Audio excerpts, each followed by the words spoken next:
Hello friends, welcome to paralegal study.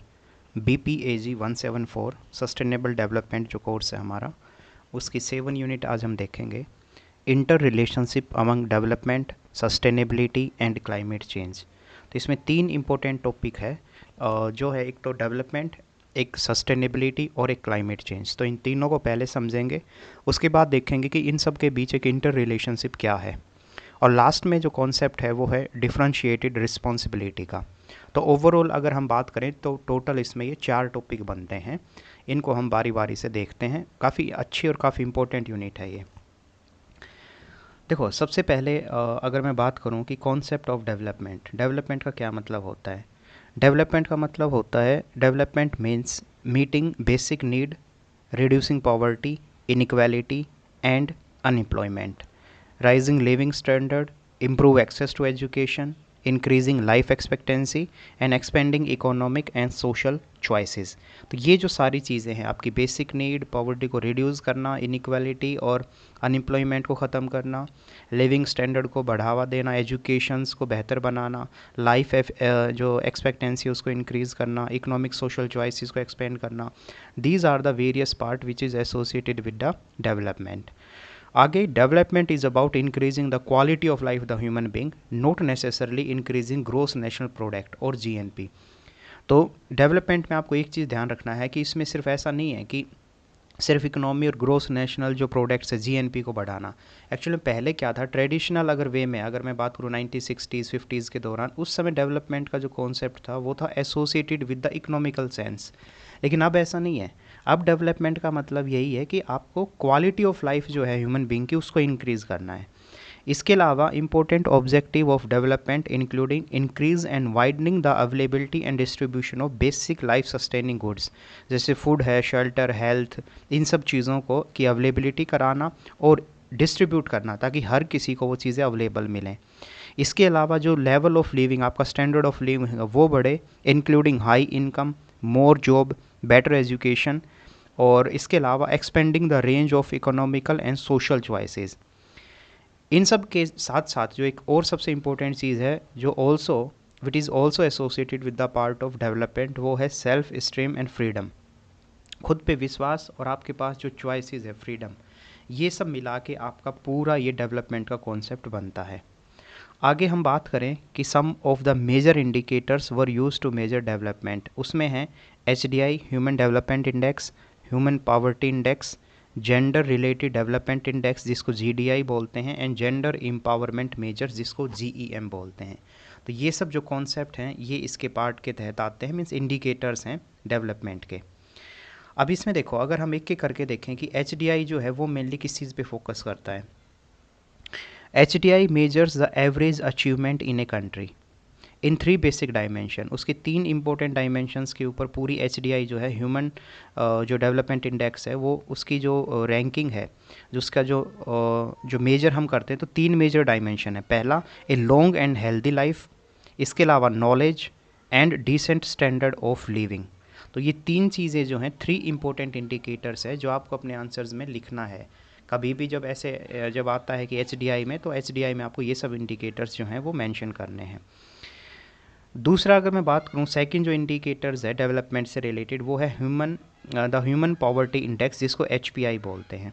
इसमें क्या है, तो HPI जो कॉन्सेप्ट है, it is measure the average achievement, sorry, it is an indication of the standard of living in a country developed by the United Nations to complement the Human Development Index and first reported as a part of Human Development Report 2007। Actually हुआ क्या था, देखो HDI जो concept है ना, उसी में कुछ डेवलपमेंट की बात करता है ये ह्यूमन पावर्टी इंडेक्स। और इस जो इंडेक्स को सबसे पहले जो रिपोर्ट किया गया वो 2007 में किया गया, and it was considered to better reflect the extent of deprivations in developing countries compared to the HDI। अगर हम बात करें कि HDI के कंपेयर में, क्योंकि HDI जो है ना वो एग्जैक्ट पॉवर्टी से रिलेटेड जो पहलू है ना उसको बहुत ज़्यादा टच नहीं कर पा रहा था, तो 2007 में ये रियलाइज़ हुआ कि नहीं, हम HDI के साथ ही उसी पैरामीटर्स को रखेंगे, लेकिन एक अलग से उसमें स्पेशल फोकस करेंगे पॉवर्टी पे। इसके अलावा इन 2010 it was replaced by the UN multi dimensional poverty index.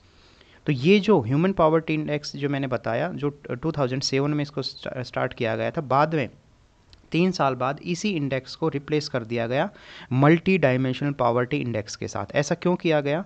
क्योंकि the HPI concentrate on the deprivation in the 3 essential element of human life already reflect in the HDI longevity, knowledge and decent standard of living।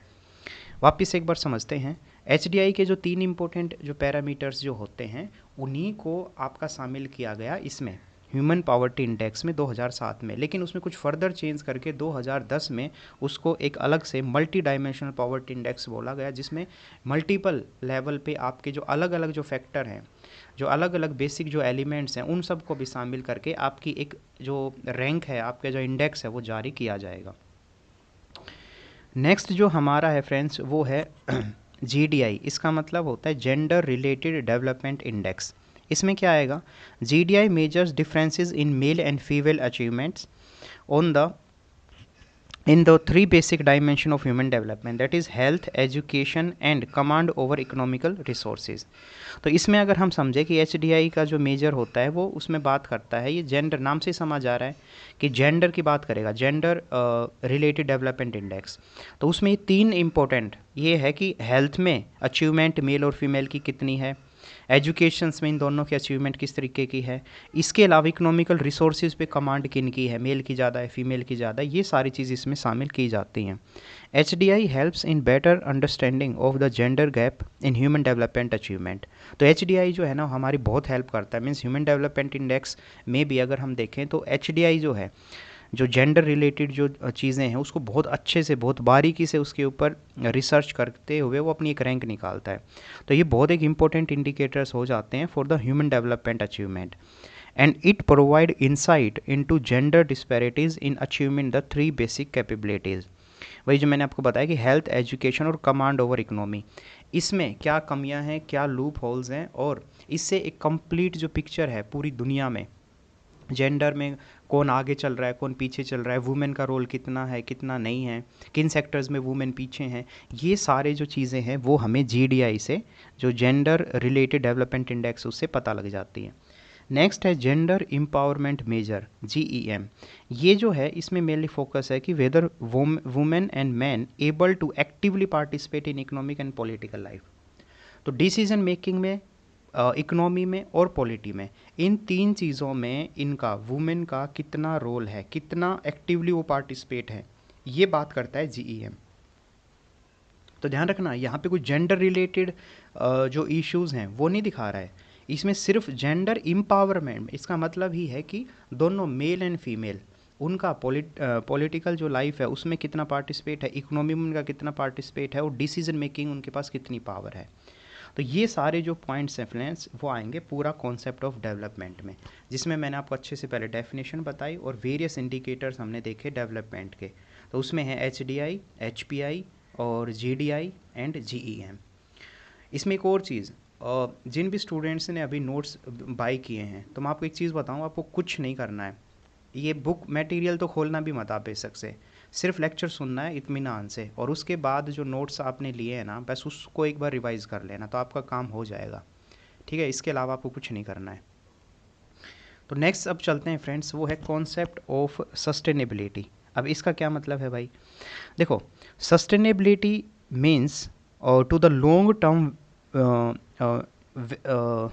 Availability of the systems, या अगर इसका simple सी हम बात करें तो एक community, a set of social institutions and social practices, इन सब का क्या होता है, अगर देखो, सस्टेनेबल का जो मेन मतलब है ना, उसका मतलब ही यही है कि भाई आपको लॉन्ग टर्म में कोई चीज़ों की अवेलेबिलिटी होना, वही है सस्टेनेबल। तभी तो हम कहेंगे कि चीज़ें सस्टेन है। मान लो आपके पास अभी रिसोर्सेज है, कोई आपके पास जॉब है, आपके पास फूड है, आपके पास सारी चीज़ों की जो फैसिलिटीज़ हैं, जो बेसिक जो फैसिलिटीज़ होनी चाहिए, तो वो कितनी टर्म तक, कितने लंबे समय तक वो सस्टेन रहेंगी, वही जो है उसी से बनता है, उसी से कॉन्सेप्ट निकलता है सस्टेनेबिलिटी का।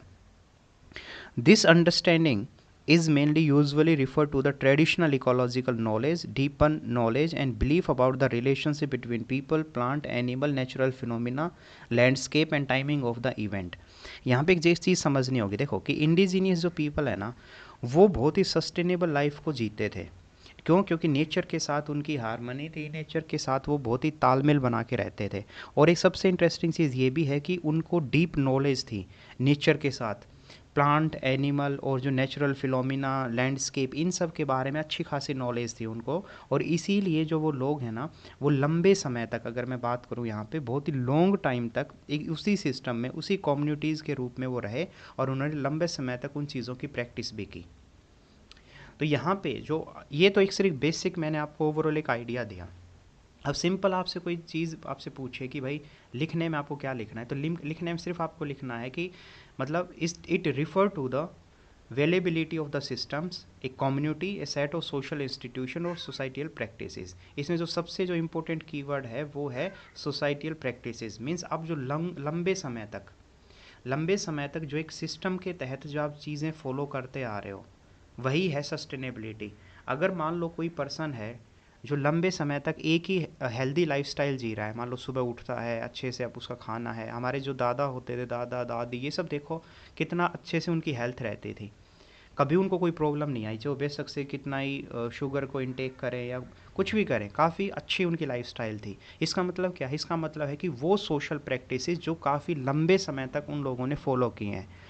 और तो उसी को लेके ही यहाँ पे जो एग्जांपल है वो इंडिजिनस पीपल का है कि उन लोगों की जो सस्टेनेबिलिटी है ना नेचर के साथ, वो बहुत ही ज़्यादा इम्पोर्टेंट साबित हुई, क्योंकि लॉन्ग टर्म तक वो जो प्रैक्टिसेस हैं, जो नेचर के साथ उनका तालमेल है, उनको जो नॉलेज थी, उन सब चीज़ों ने उनकी हेल्प की इन चीज़ों को सस्टेनेबल करने में। दूसरा अगर मैं इसमें बात करूं, अक्टूबर 1987 में क्या होता है, जो आवर कॉमन फ्यूचर, आपको पता है ब्रूटलैंड जो रिपोर्ट है, ये हम पहले चैप्टर में अच्छे से इनको देख चुके हैं। तो अक्टूबर 1987 में एक रिपोर्ट जारी करता है ब्रूटलैंड कमीशन, जिसको बोलते हैं आवर कॉमन फ्यूचर। उसमें सस्टेनेबल डेवलपमेंट की बात की गई, जिसके तहत उसका मतलब यही है सस्टेनेबल डेवलपमेंट का कि meet the need of the present जो generation without the affect of the next generation, कि बिना किसी नेक्स्ट जनरेशन को उनको नुकसान पहुंचाए बिना, उनकी ज़रूरतों को कम करे बगैर आज की जनरेशन जो है उसकी नीड फुलफ़िल हो। और सिंपल भाषा में बात करें कि आज की जनरेशन की भी नीड्स फुलफ़िल हो और आने वाले जनरेशन्स की भी नीड फुलफ़िल हो, उन सब को मिला के बनता है सस्टेनेबल डेवलपमेंट। एक और इसमें चीज़, although sustainability is linked to the environment movement, the notion that is only focused on the environment is a misconception. इसमें यही है कि सस्टेनेबिलिटी, हालांकि आपको दिखता ऐसा है कि ये इन्वायरमेंटल से रिलेटेड कॉन्सेप्ट है, लेकिन ऐसा है नहीं। मीन्स जो इसके जो इन्वायरमेंट से रिलेटेड इसको जोड़ना ना सिर्फ अधूरा होगा। सस्टेनेबिलिटी अपने आप में एक वाइडर टर्म है जिसका बहुत ज़्यादा जगहों पे इम्प्लीकेशंस है। जैसे अगर मैं बात करूं, जैसे इकोनॉमिक सस्टेबिलिटी भी एक निकल के आता है। उसमें क्या होता है, इकोनॉमिक सस्टेबिलिटी का मतलब होता है लंबे समय तक आपकी जो ज़रूरतें हैं, जो सबसे पहले ये जो टॉपिक जो स्टार्ट किया था मैंने आपको बोला था कि आपके पास जो सुविधाएं हैं, आपके पास खाना है या आपके पास जो भी रिसोर्सेज है, वो लंबे समय तक रहें, वो है इकोनॉमिकल सेंस का सस्टेनेबिलिटी। तो इकोनॉमिकल सस्टेनेबिलिटी एक हुआ। दूसरा सोशल सस्टेनेबिलिटी, आपके पास एजुकेशन है, हेल्थ केयर जो फैसिलिटीज़ हैं, ट्रांसपोर्टेशन है, इसके अलावा और जो बेसिक जो चीज़ें हैं आपकी, वो भी लंबे समय तक, मीन्स हम का ऐसा नहीं होना चाहिए कि आज हैं वो कल को वो ख़त्म हो जाएं। तो वो जो है ना, जो सोशल पार्ट को जो चीज़ें देखती हैं, तो वो पार्ट आएगा सोशल सस्टेनेबिलिटी। इन्वायरमेंट सस्टेनेबिलिटी का मतलब कि जैसे अभी हम बात करें कि जो पोल्यूशन है, तो पोल्यूशन फ्री जो हम पूरा इन्वायरमेंट की बात करते हैं, तो ये हमेशा ही रहना चाहिए ना। ऐसा नहीं है कि हम कहें कि यार 10 साल के लिए बस पोल्यूशन ख़त्म हो जाए फिर से बेशक आ जाए, ऐसा नहीं होता है। तो सस्टेनेबिलिटी जो है वो लॉन्ग टर्म तक बहुत ही सोशल प्रैक्टिसेस की फॉर्म में कम्युनिटीज़ जो है वो लॉन्ग समय तक उसको यूज़ करती है। और इसके वेरियस जो पैरामीटर है कि सस्टेनेबिलिटी को सिर्फ इन्वायरमेंट से जोड़ना गलत है। सस्टेनेबिलिटी का जो इम्प्लीकेशंस है वो इकोनॉमी में भी है, सोशल सोसाइटी में भी है और इन्वायरमेंट में तो है ही। तो इस तरीके से जब सस्टेनेबिलिटी का कोई क्वेश्चन आता है तो आपको इन पैरामीटर्स को भी लिखना है, that is environmental sustainability, social sustainability and economic sustainability. और ये जो सस्टेनेबिलिटी का कॉन्सेप्ट है ये एसोसिएट है सस्टेनेबल डेवलपमेंट से रिलेटेड, जो हम ऑलरेडी प्रीवियस यूनिट्स में भी अच्छे से उन चीज़ों को देख चुके हैं। तो ये दो कॉन्सेप्ट मैंने आपको यहाँ पे अच्छे से बताए हैं कि डेवलपमेंट का कॉन्सेप्ट क्या है और वेरियस उसके इंडिकेटर्स क्या थे। दूसरा मैंने आपको सस्टेनेबिलिटी का कॉन्सेप्ट समझाया और इसमें भी मैंने बताया कि सस्टेनेबिलिटी एसोसिएटेड है अलग अलग चीज़ों से भी, जिसमें सोशल सस्टेनेबिलिटी, इकोनॉमिकल सस्टेनेबिलिटी और इन्वायरमेंट सस्टेनेबिलिटी की हमने बात की। नेक्स्ट स्टेप चलते हैं फ्रेंड्स, क्लाइमेट चेंज। देखो, अगर आपसे कोई सिंपल पहले पूछे कि वेदर और क्लाइमेट में अंतर क्या होता है, तो वेदर जो होता है ना, वो तो होता है किसी एक स्पेसिफिक प्लेस को लेके। जैसे मान लो कहीं पे रेन है, स्नो, विंड, इस तरीके के जो वेदर जो इवेंट होते हैं। जैसे मान लो for example if you see that it is raining outside right now, अभी मान लो आप लेक्चर सुन रहे हो और आपके बाहर आप देखा हो कि भाई बारिश हो रही है, आपको ऐसा लगा कि शायद बारिश हो रही है या फिर ठंड बहुत हो रही है। तो यहाँ पे ये जो बारिश हो रही है, ठीक है, या हवाएं चल रही हैं या फिर बहुत तेज़ हवाएं हो रही हैं, कई बार ऐसा होता है कि ऐसे कोई जो ह्यूरिकेन्स हैं वो सब आते हैं। ये जो चीज़ें हैं ना, जो डे टू डे लाइफ और स्पेसिफिक प्लेस और किसी पर्टिकुलर जगह पे उस पर्टिकुलर टाइम में जो आपकी कंडीशंस होती हैं उसको बोलते हैं वेदर। क्लाइमेट क्या है? क्लाइमेट का मतलब होता है it is more than just 1 or 2 rainy days. तो climate describe the weather condition that are expected in a region as a particular time of year. कि काफ़ी थोड़ा लंबे समय तक अगर वो चीज़ रहती है तो हम उसको कहेंगे कि हाँ वहाँ का क्लाइमेट ऐसा है। जैसे हम कहें कि यार साउथ का क्लाइमेट है ना, वो थोड़ा सा ऐसा है कि वहाँ पे ह्यूमिडिटी रहती है। तो ऐसा क्यों? क्योंकि वो लॉन्ग टर्म तक वो चीज़ें रहती हैं। और जो वेदर है ना, वो बहुत ही छोटे शॉर्ट पीरियड ऑफ टाइम के लिए वो चीज़ यूज़ होती है। तो एक पहले आप बेसिक मैंने आपको एक जस्ट बताया कि कई लोग इसमें कन्फ्यूज़ होते हैं कि जो वेदर और क्लाइमेट में क्या अंतर है। तो अब हम पूरा फोकस हम करेंगे इसमें क्लाइमेट अपना है क्लाइमेट चेंज के ऊपर। तो climate change describe a change in the average condition such as temperature and rainfall in a region over a long period of time. तो किसी भी पर्टिकुलर रीजन में लंबे समय तक अगर उसको हम देखें तो उसमें टेम्परेचर और रेनफॉल में जो चेंजेस आपको दिखाई देते हैं उसी को हम एक तरीके से कह सकते हैं कि ये क्लाइमेट चेंज के कारण ही ऐसा हो रहा है। एग्जाम्पल के लिए, जैसे करीबन 20,000 साल पहले अगर हम जाएं तो यूनाइटेड स्टेट जो है उसका जो रीजन था ना, कि उस समय तो अमेरिका बना नहीं था, लेकिन एक एग्जाम्पल के रूप में हम यूँ कह रहे हैं कि आज का जो अमेरिका है वही अगर 20,000 साल पहले आप जाओ तो यूनाइटेड स्टेट जो है ना उस समय बिल्कुल ग्लेशियर था, कवर्ड विद ग्लेशियर। लेकिन आज देखो, in the United State today we have a जो warmer climate and few glaciers ये ग्लेशियर, कि ग्लेशियर जो है वो भी कम है और जनरली टेम्परेचर जो है नो डाउट ठंडा है लेकिन उतना भी ठंडा नहीं है। तो ये जो है, वापस से बोलता हूँ, climate change means describe a change in the average condition such as temperature and rainfall in a region over a long period of time. और उसमें एग्जांपल हमने देखा कि यूएसए, जो आज का यूएसए है वो थोड़ा गर्म भी है और आज का जो यूएसए है उसमें ग्लेशियर भी उतने नहीं बचे हैं अभी। लेकिन पहले अगर 20,000 साल पहले जाएँ तो वहाँ पर पूरा ग्लेशियर ही ग्लेशियर था। नेक्स्ट, ग्लोबल क्लाइमेट चेंज जो है उसका मतलब होता है it refer to the average long term changes over the entire earth. तो ग्लोबल क्लाइमेट चेंज अगर ये आता है तो है कि पूरे अर्थ पे जो लॉन्ग टर्म में कैसे चेंजेस देखने को मिल रहे हैं वो है global climate change. These include warming temperature and changing in precipitations. ये सब चीज़ें आपने अभी देखो, अगर हम बात करें कि पूरी पृथ्वी का जो टेम्परेचर है वो बढ़ रहा है और उसके कारण क्या होता है, ग्लेशियर पिघल रहे हैं, उसके कारण आपको कहीं पे फ्लड, कहीं पे ड्रॉट मिलेगा। तो जो पूरे वर्ल्ड लेवल पे, पूरे ग्लोबल लेवल पे जो टेम्परेचर में जो चेंजेस देखने को मिलते हैं उसको बोलते हैं ग्लोबल क्लाइमेट चेंज। इससे क्या होता है, सी लेवल राइज हो रहे हैं, माउंटेन जो ग्लेशियर मैंने बताया वो पिघल रहे हैं। इसके अलावा जो फ्लावर्स है, मीन्स फ्लोरा और फ्यूना, ये जो पार्ट है, मीन्स जो जीव जंतु हैं, पेड़ पौधे, वो भी इन सब चीज़ों से अफेक्ट हो रहे हैं। नेक्स्ट अगर हम बात करें कि how much is earth climate changes right now. अभी जो है कि अर्थ जो पूरा जो हमारी अर्थ का जो क्लाइमेट है वो किस तरीके से बदल रहा है। तो some part of earth are warming faster than other, but an average अगर बात करें तो global air temperature near earth surface have gone up to about 2 degree, 2 degree तक। पास्ट 100 सालों में अगर मैं बात करूं तो करीबन 2 डिग्री तक जो हमारा जो टेम्परेचर है पूरे ग्लोब का वो बढ़ा है। और जो कि ये बहुत ही ज़बरदस्त, मतलब मैं कहूँगा कि इसी के कारण जो इतने सारे जो आपको इम्बैलेंसेस नेचर में दिखते हैं ना, उसका सबसे बड़ा कारण ही यही है। दूसरा, for example the earth average temperature has been increasing much more quickly than they would expect over the past 150 year. तो पिछले 100 मतलब 200 साल 150 साल पहले चले जाएं और आज का 2023 में अगर हम देखें तो क्लाइमेट में बहुत ज़्यादा चेंजेस आए हैं। तभी देखो आप मान लो दिल्ली साइड में रीजन में लो आप, टेम्परेचर कितना चला गया है अभी, 46 47 तक भी चला जाता है गर्मियों के टाइम पे। लेकिन पहले इतना नहीं होता था। और आप न्यूज़ में भी पढ़ते होगे, जैसे हमेशा आप किसी भी चाहे रीजन में रहते हो, आप यूपी में, हरियाणा, राजस्थान, इंडिया के किसी भी कोने में, आप वहाँ पे की न्यूज़ अगर लोकल न्यूज़ कभी आपने ऐसे पढ़ी होगी तो ज़रूर आया होगा कि पिछले 100 साल का रिकॉर्ड टूट गया, पिछले 50 साल का रिकॉर्ड टूट गया, इतनी गर्मी है। ये सब चीज़ें क्या है? ये सारी चीज़ें ग्लोबल जो क्लाइमेट चेंज का ही परिणाम है। नेक्स्ट अगर हम बात करें कि व्हाट कॉजेज क्लाइमेट चेंज, कि कौन कौन से ऐसे कारण हैं जो क्लाइमेट चेंज को बढ़ावा दे रहे हैं, उसमें देखो सबसे जो बड़ा कारण है वो तो ह्यूमन एक्टिविटी है। ह्यूमन एक्टिविटी ही सभी जो प्रॉब्लम्स की जड़ है। उन्हीं ने ह्यूमन एक्टिविटीज़ के कारण ही क्या होगा, फॉसल फ्यूल्स जो हैं, कोयल, ऑयल, गैस, इन सब की बर्निंग बहुत ज़्यादा लार्ज स्केल पे हुई। उससे क्या हुआ, ग्रीन हाउस जो गैसेस का इमिशन जो है वो इतना बढ़ गया, एक ब्लैंकेट के रूप में उसने पूरी अर्थ को घेर लिया। और जैसे ही सूरज की जो किरण आई तो उन सब हीट्स को देख, पहले कॉन्सेप्ट क्या होता था, अगर नेचुरल फिनोमेना ये कहता है कि सन से जो हीट आती है ना, तो सारी हीट को अर्थ एब्जॉर्ब नहीं करती है, कुछ जो हीट है वो बैक चली जाती हैं। लेकिन ये ग्रीन हाउसेस के कारण पूरा जो एक बंडल बना अर्थ के चारों तरफ, उसके कारण जो सन की जो हीट है ना वो एब्जॉर्ब होने लगी ज़्यादा अमाउंट में।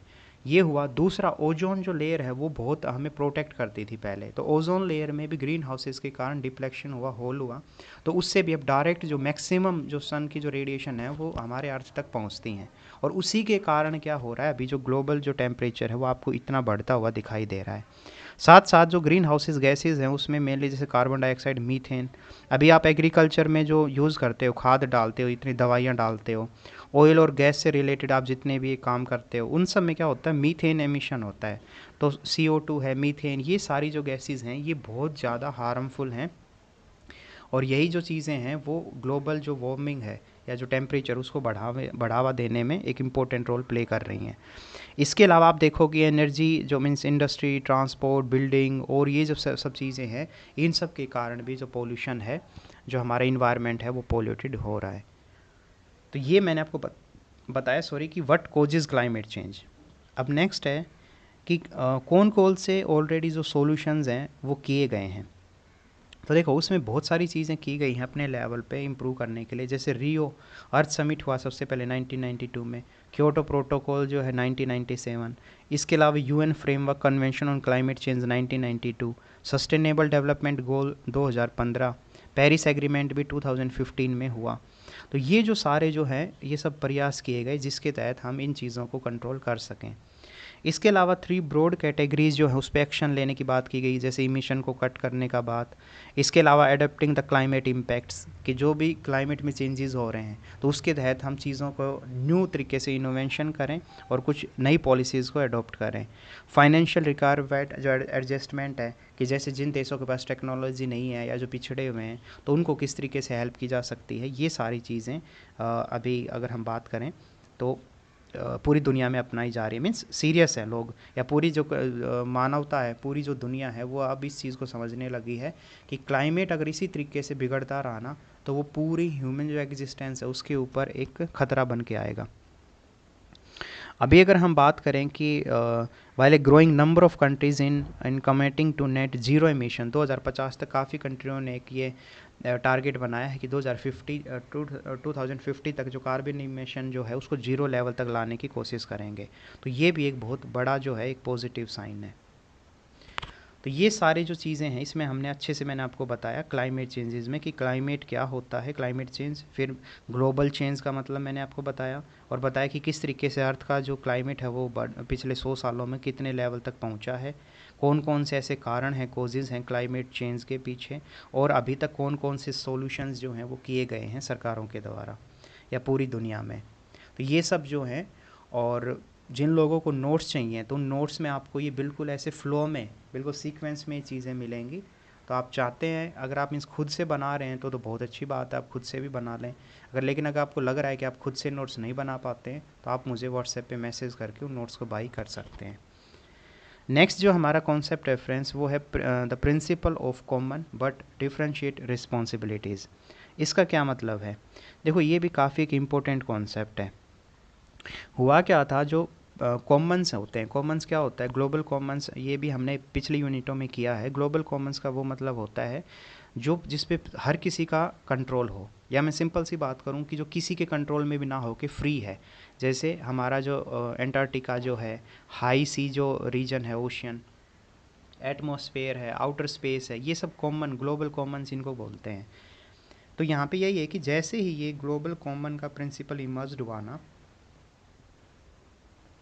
तो उसी के साथ साथ क्या हुआ, एक ये जो स्टॉकहोम कॉन्फ्रेंस 1972 में जो एक स्टॉकहोम कॉन्फ्रेंस जब हुई, तो उसी में पहली बार ये बात किया गया कि नहीं, हमें कुछ डिफरेंशिएटेड रिस्पॉन्सिबिलिटीज़ को भी ध्यान में रखना होगा। अब ये क्या है, तो ये है कि एक्चुअल में स्टॉकहोम कॉन्फ्रेंस के वहाँ पे एक रिपोर्ट जारी की जाती है जिसको हम बोलते हैं फोनेक्स रिपोर्ट। तो जो फोनेक्स रिपोर्ट है ना, उसमें इन्वायरमेंट, पॉवर्टी, इन सब प्रॉब्लम्स को आइडेंटिफाई किया गया।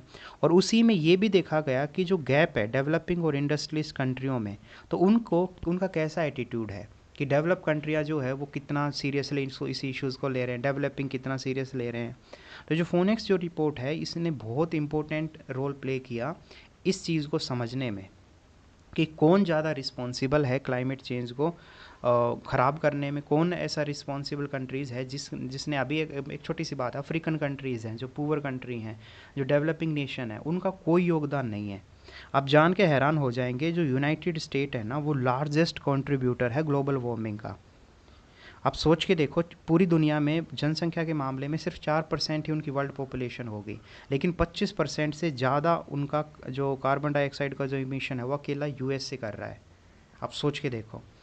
तो ये जो जो इसमें जो फोनेक्स रिपोर्ट है, उसमें इन्हीं पहलूज़ को टच किया गया कि भाई डेवलप जो नेशन है ना, वो इतने गंदे तरीके से उन्होंने रायता फैलाया है, इतने गलत तरीके से उन्होंने इन्वायरमेंट को यूज़ किया है, कि उसका जो परिणाम है, उसका जो नेगेटिव इम्पैक्ट है, वो भुगत कौन रही है? पूरी दुनिया। मतलब गलती किसने की? गलती की कुछ मुट्ठी भर देशों ने, जो लालच के चलते, जो सिर्फ अपने डेवलपमेंट के नाम पे इन्वायरमेंट को बिल्कुल लूटते चले गए, लेकिन उसका इम्पैक्ट जो हो पूरी दुनिया भी झेल रही है। तो उसी के को लेके ये कॉन्सेप्ट निकल के आया, डिफरेंशिएटेड रिस्पॉन्सिबिलिटी, कि भाई आपको रिस्पॉन्सिबल होना पड़ेगा। Developed countries are responsible for about 2/3 of the cumulative energy related greenhouse gases. So they also consume 5 times more energy per capita as compared to the developing countries. तो इसीलिए developing countries को lead करना होगा इस climate change से related problems को remove करने में। इसके तहत एक और चीज़ है कि जो जो ये जो डेवलप नेशंस हैं, develop nations are mainly provide assistance in the form of the transfer of technology and financial resources to the developing country। कि इनको दो काम करने हैं, कि भाई एक तो आप गरीब देशों को पैसा भी दो, दूसरा आप उन लोगों को टेक्नोलॉजी दो, तीसरा जितनी भी असिस्टेंस जो भी हो सकता है उन लोगों की, डेवलपिंग नेशंस की आप हेल्प करो।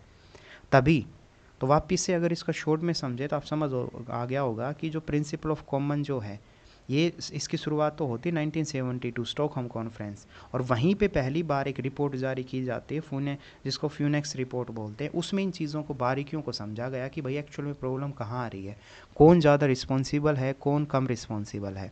और उसी में पाया गया कि जो डेवलप नेशन है ना, यही सबसे बड़ी प्रॉब्लम है, यही सबसे बड़ी जड़ है इन्वायरमेंट को पूरा ख़राब करने में। तो उन्हीं की रिस्पॉन्सिबिलिटी को सेट किया गया और बोला गया कि आप जब इन्वायरमेंट प्रोटेक्शन की बात करते हैं, तो आप सभी दुनिया के सभी देशों को आप ये नहीं कह सकते कि आप इक्वल रूप से रिस्पॉन्सिबल हो। नहीं, हर एक बंदे की रिस्पॉन्सिबिलिटी अलग है। और जो जो डेवलप नेशन है, उनकी रिस्पॉन्सिबिलिटी है कि वो टेक्नोलॉजी का ट्रांसफ़र करें, जो फाइनेंशियल सपोर्ट है वो प्रोवाइड कराएं, और इसके अलावा जो गरीब जो नेशन है उनको हर रूप से असिस्ट करें। क्यों? क्योंकि वो बेचारे पिछड़े रह गए हैं, और आपने पूरे इन्वायरमेंट को जो ख़राब किया उसका परिणाम जो है वो अब हर कोई भुगत रहा है। तो यही है डिफरेंशिएटेड रिस्पॉन्सिबिलिटीज़ का कॉन्सेप्ट। नेक्स्ट अगर मैं बात करूं, जो कॉन्सेप्ट है वो इंटर रिलेशनशिप की बात करता है इन सभी के बीच। तो ऊपर हमने डेवलपमेंट कॉन्सेप्ट देखा, सस्टेनेबिलिटी कॉन्सेप्ट देखा, और हमने देखा क्लाइमेट चेंज। तो इन सब को के जो इंटर रिलेटेड, ये इंटर रिलेशनशिप इनका कैसा है, तो the amount of carbon dioxide in a country emits into the atmosphere depend mainly on the size of its economy, the level and the nature of industrialization, and the efficiency of energy consumption. The developed countries hereby is the biggest emitter of the greenhouse gases। ये मैं आपको पूरा बता चुका हूँ कि climate change को ख़राब करने में सबसे बड़ा जो हाथ है वो है डेवलप नेशन का। वही कार्बन जो ग्रीन हाउस गैसेज का इमिशन वो सबसे ज़्यादा करते हैं।